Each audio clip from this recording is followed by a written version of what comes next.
Debate खोल रही हूं, नलिन कोहली जी, मेरा आपसे सवाल है, जब, और ये सही याद दिला रही हैं विपक्षी पार्टियां, कि जब मनमोहन सिंह जी की सरकार थी तो सड़क पर सिलेंडर लेके बैठा जाता था, प्याज की मालाएं पहनी जाती थी, तब ये तमाशा नहीं था और आज तमाशा लगता है। पहले भी संसद में गतिरोध होता था और बीजेपी ने कहा था कि ये एक correct way of showing opposition है और ऑपोजिशन के पास और कोई तरीका नहीं है बताने का सरकार को कि क्या गलत हो रहा है। तो आज ये गलत कैसे हो गया? मैं सिर्फ ये जानना चाहती हूं कि देश चलाना क्या सिर्फ विपक्ष बनाम सत्ता पक्ष होता है या कभी गुहार आम आदमी की भी सुनी जाएगी? ये आज पब्लिक पूछ रही है ये सवाल।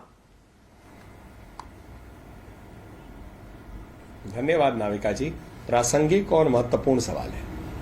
पहली बात है कि देश में काम हो रहा है, तो आपके सवाल का पहला पहलू है कि जब मनमोहन सिंह जी की सरकार थी तो भारतीय जनता पार्टी और हमारे वरिष्ठ नेता प्रदर्शन करते थे, शोर मचाते थे, क्योंकि उसका कारण है मनमोहन सिंह जी की कांग्रेस यूपीए सरकार जो है उस समय घोटालों में ज्यादा व्यस्त थी। देश में काम क्या होना चाहिए उसकी चिंता नहीं थी। आप ही देख लीजिए, आपके चैनल और आप बहुत वरिष्ठ पत्रकार हैं, आपने बहुत कवरेज किया, कई महीने लगाए इन घोटालों पे बात करने के लिए। अलग अलग कोई चीज नहीं थी, हवा से लेके जमीन के अंदर तक, बीच में जितनी चीजें, हवा, पानी, जमीन, जमीन के नीचे जो भी हो, सब में घोटाला। तो उस समय की सरकार की प्राथमिकता देश सेवा नहीं थी, काम नहीं था, केवल घोटाले करना था।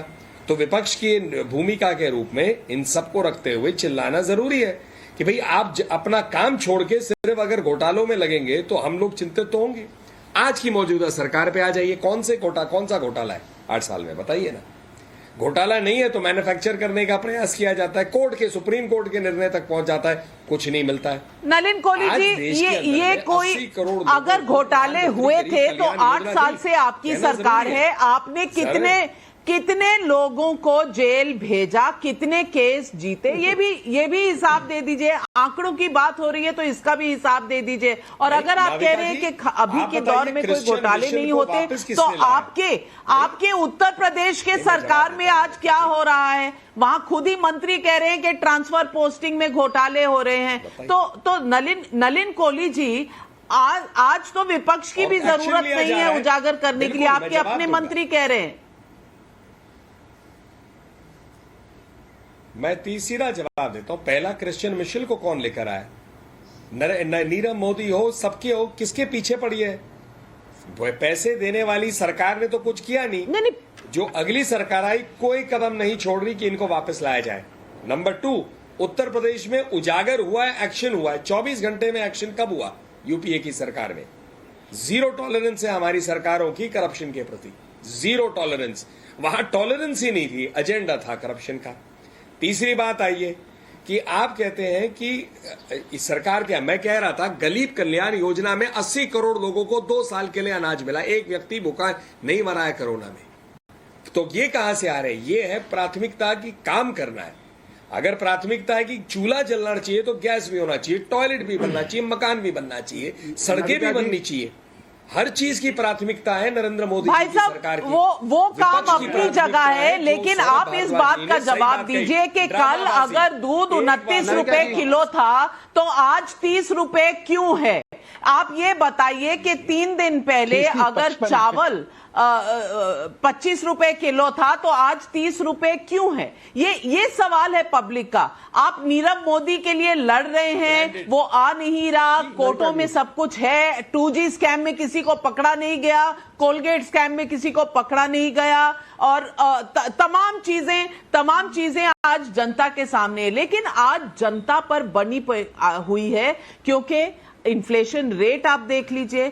अगर किसी का बच्चा, आप कह रहे हैं मिडिल क्लास को तो हमने छोड़ दिया, वही लोग खाते हैं ब्रांडेड। अगर मिडिल क्लास या अपर मिडिल क्लास में किसी का बच्चा बाहर पढ़ता है क्योंकि यहां पे एडमिशन नहीं मिलती तो उसको बाहर पढ़ाने की फीस भी बढ़ गई। उसके बाद आप कहते हैं कि पेट्रोल डीजल, अगर काम पे जाना है, 2 वक्त की रोटी कमानी है तो पहले तो खर्चे करो, गाड़ी चलाओ या स्कूटर चलाओ, जो भी चलाओ आपका खर्चा बढ़ जाएगा। आप पॉइंट स्कोरिंग अगर विपक्ष से आप करते रहे तो इससे आम आदमी के कोई भी प्रॉब्लम सॉल्व नहीं होती। इसलिए मैं पब्लिक के सवाल उठाना चाहती हूं। पब्लिक पूछ रही है, नेहा सिंह है वाराणसी से और देहरादून से फैजल खान। आइए सुनते हैं पब्लिक के ये सवाल।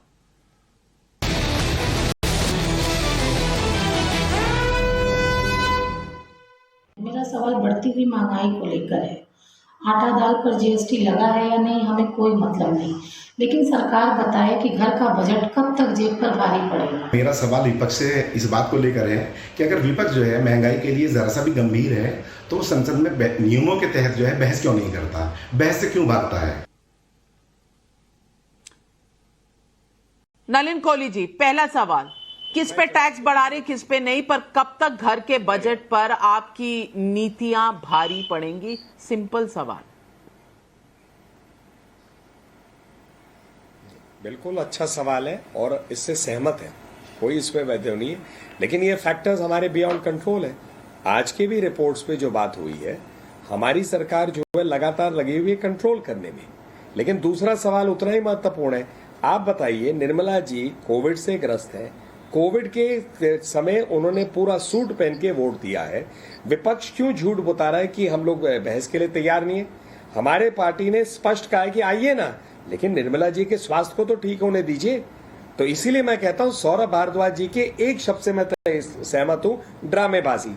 यही विपक्ष का काम रह गया, ड्रामेबाजी कर सकते हैं, हम अपने काम और कर्तव्य से नहीं हिलने वाले। नविका जी, सुब्रांश जी, अगर वित्त मंत्री जी कोविड से ग्रस्त हैं तो इंतजार भी तो किया जा सकता है। क्यों संसद को रोका जा रहा है? क्या सिर्फ इसलिए क्योंकि कल ईडी ने सोनिया गांधी जी को बुलाया है, इसीलिए कांग्रेस को संसद के अंदर और सड़कों में दोनों में अपनी जुलूस निकालने?